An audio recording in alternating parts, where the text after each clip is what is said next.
Ini buat ntar kan lagi goreng, kita tengahnya mesti dibuka gitu ya supaya di dalamnya matang, iya merata. Kalau kita nggak disobek tengahnya, dalamnya pasti cair, gitu. Iya. Api itu mesti kita tahu dari api, terus sama minyak segimana mesti cukupnya gitu. Kebanyakan jelek, sedikit jadi nggak ngembang.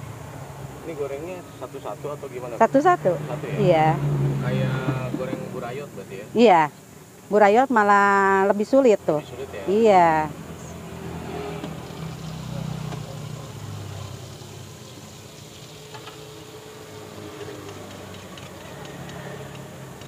Ini alamatnya di mana, Bu? Alamatnya Jalan Baros, Kampung Legok Bitung, RT 5, RW 12, Jembatan Ijo. Iya.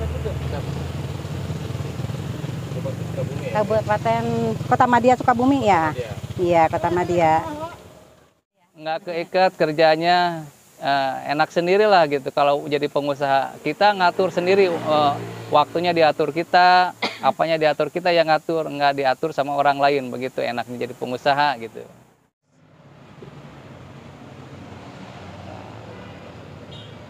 Aduk-aduk dulu Pak ya?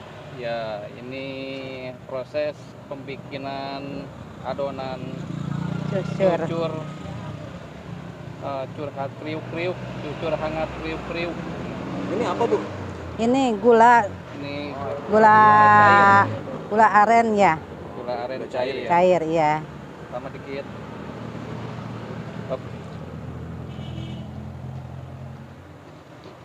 Nggak langsung banyak, Bu ya? Nggak bisa, kalau misalkan banyak ntar jadi nggak bentuk. Mesti gitu. sedikit-sedikit, mesti ngadonannya mesti kalis. Udah kalis, iya. Baru masukin lagi yang setengahnya gula itu. Kalau Ini adonan yang keberapa, Bu? Ini udah kedua. Alhamdulillah. Iya, kedua.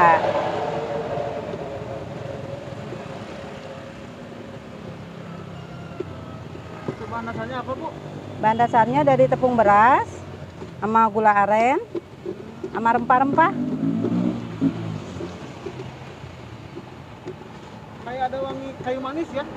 Ya. rempah-rempah.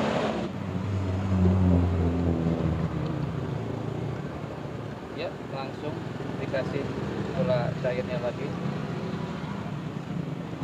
Ini sampai habis, Bu, gulanya enggak? Kita lihat dulu kekentalannya sama adonannya gitu. Kan kalau misalkan cair jadi nggak ngebentuk. Iya. Gitu. Mesti pas. Pas, mesti pas. Oh, terlalu encer juga jelek? Jelek. Oke. Iya.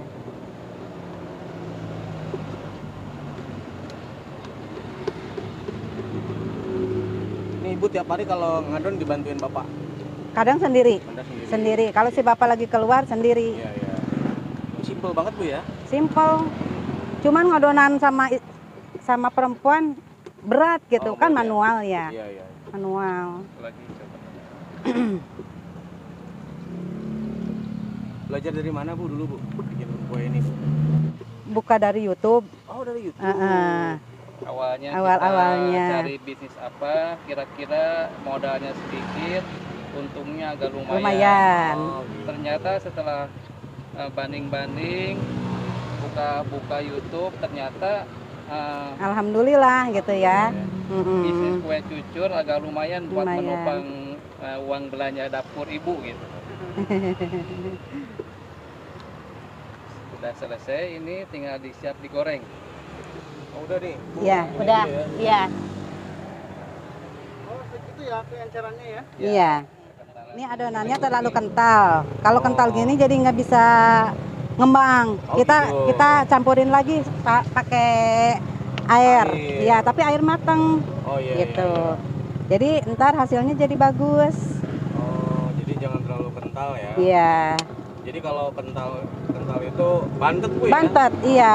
Jadi nggak bisa ngembang. Ini gorengnya nggak pakai cetakan, Bu? Langsung? Enggak, gitu aja? langsung ini. Oh.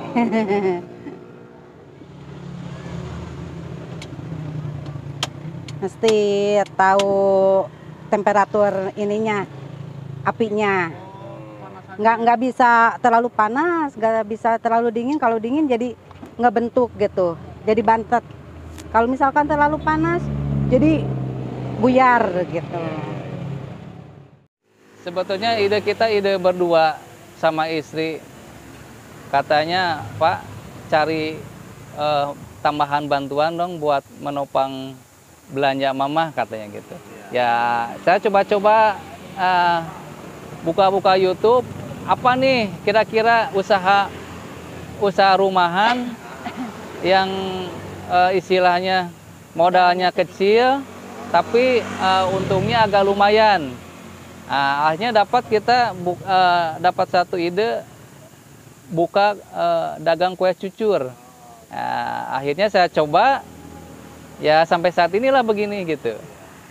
Kita udah berjalan sekitar 10 tahunan. Betul. Pertama kita modal awal itu cuma 50.000 ya Bu ya. 50.000 modal awal. Pas pertama kali kita jualan cuman kita setengah kilo aja, coba-coba setengah kilo. Betul. Setengah kilo itu. Itu dapat duit berapa Pak setengah kilo? Setengah kilo paling dapat duit cuman 50.000. Cuman dapat 50.000. Itu pun awal-awalnya nggak terjual semua karena masih ada yang gagal. Masih nggak kejual semuanya gitu. Nah sekarang alhamdulillah sampai saat ini kita sudah bisa 7 kilo, 8 kilo lah. Untuk saat ini kita alhamdulillah pendapatan kalau lagi rata-rata dihitung rata-rata bisa 700.000, 800.000 sehari. Gitu. Paling ramai bisa sampai berapa dengan pesanan? Paling ramai kita bisa mencapai 1,5 juta kalau ada pesanan banyak. Gitu. Pernah gagal nggak sih? Pernah banget, sering banget. Karena kita nggak ada gurunya cuma pengalaman kita sendiri. Coba-coba dan dicoba, itu. Makanya selalu pas pertama-tama gagal dan gagal lagi. Tapi ternyata setelah kesana saya coba lagi, terus akhirnya ya maksimal juga hasilnya, ketemu juga gitu. Apa yang buat Bapak bisa bertahan sampai 10 tahun? Nah itu kembali lagi ke mental kita ya. Mental kita kan istilahnya jangan mental tahu gitu. Kita mentalnya mental pengusaha. Nah, buat cari tambah-tambahan, buat menopang kebutuhan buat di dapur istri saya. Alhamdulillah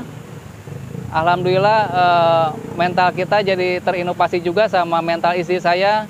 Istri saya kasih support supaya terus coba lagi dan terus ya akhirnya kita sampai saat ini sampai udah 10 tahun jualan cucur ini gitu. Nah, selama 10 tahun ini suka dukanya apa aja sih Pak? Suka dukanya yang paling dukanya kita giliran namanya usaha, namanya dagang, giliran sepi nggak terlalu banyak kita jual, malah kita nggak dapat untung, malah kita nomok buat adonan yang kita bikin nggak terjual, akhirnya kebuang begitu dukanya. Kalau sukanya ya kita ngejualnya lebih dari target kita mendapatkan banyak uang begitu. Awalnya kita nggak nyangka juga. Awalnya kan kita iseng-iseng cuman buat mengisi kekosongan istri saya di rumah. Tapi ternyata setelah kita coba usaha ini dijalanin, ternyata alhamdulillah kita sampai bisa menyekolahkan anak sampai jenjang perguruan tinggi. Gitu. Dari hasil jualan kue cucur ini alhamdulillah. Yang satu anak saya 2, yang satu setelah udah lulus kuliah, udah mendapat gelar S1. Yang kedua sekarang adanya lagi pendidikan di Lion Air. Begitu. Alhamdulillah hasil dari perjuangan istri saya termotivasi buat kuliner jadul ini akhirnya ya mendapatkan lebih rezeki yang lebih dari hasil jualan cucur ini. Kita nggak melupakan jasa orang tua. Ada pepatah orang tua begini, jangan menyerah, terus coba lagi, dan setiap kali saya mencoba ada bikin kuliner, pasti yang menyobain itu yang pertama kali ibu saya. Nah, Kalau ibu saya udah bilang maknyos, mantap, saya udah bakal yakin nggak gagal dirasa di apa. Nah, itu motivasi dari orang tua saya, terutama ibu saya begitu. Setiap kali saya bikin makanan atau kuliner, yang pertama pasti nyobain ibu saya. Ternyata hasilnya di lidah ibu saya sangat keren, sangat maknyos gitu. Mustajib ya. Mustajib. Alhamdulillah itu motivasi dari sang ibu juga. Namanya usaha, namanya dagang, kan kadang ada yang beli, kadang lah kalau lagi sisa, kita juga banyak yang sisa. Kalau lagi nggak laku, ya kita kalau banyak yang sisa gitu, kebetulan di belakang rumah saya masjid, kadang-kadang ada pengajian rutinan mingguan, saya dibawa ke masjid buat suguh-suguh yang orang di masjid. Kalau enggak, saya bagiin ke tetangga atau ke saudara kalau ada sisa, begitu. Oh, disedekahkan gitu. Sedekahkan kita ke masjid, betul. Kalau kita banyak sedekah, insya Allah rezeki kita nggak bakalan kurang. Walaupun sedekah kita seberapa, rezeki kita malah bertambah. Alhamdulillah itu nyata itu janji Allah. Begitu, nggak bakalan salah. Namanya kita ngeluarin sedekah, yang datang bukannya mengurangi harta kita, malah lebih bertambah lagi harta kita. Jangan takut sedekah, jangan takut mengeluarkan uang sedikit, jangan takut kita memberi kepada orang lain. Toh nyatanya terasa sebanget sama saya, rezeki itu bukan yang ngurangan, malah bertambah lagi. Untuk teman-teman yang pemula atau yang mau coba-coba usaha kecil ataupun besar, yang pertama itu mental. Kita mentalnya mental dagang, mental pengusaha, apa mental Rebahan lah. mental rebahan. Nah, itu. Yang paling utama adalah mental kita. Jangan mental ceehan kalau kata orang Sunda. Nah, mesti kita mentalnya kuat. Ini kita mau usaha tapi mau berhasil, mesti kitanya yang kuat juga gitu. Mesti jago lah di mental kita, jangan mental tempe gitu, mental tahu. Belum apa-apa mau usaha udah nyerah. Nah, itu suatu suatu yang kurang positif lah gitu.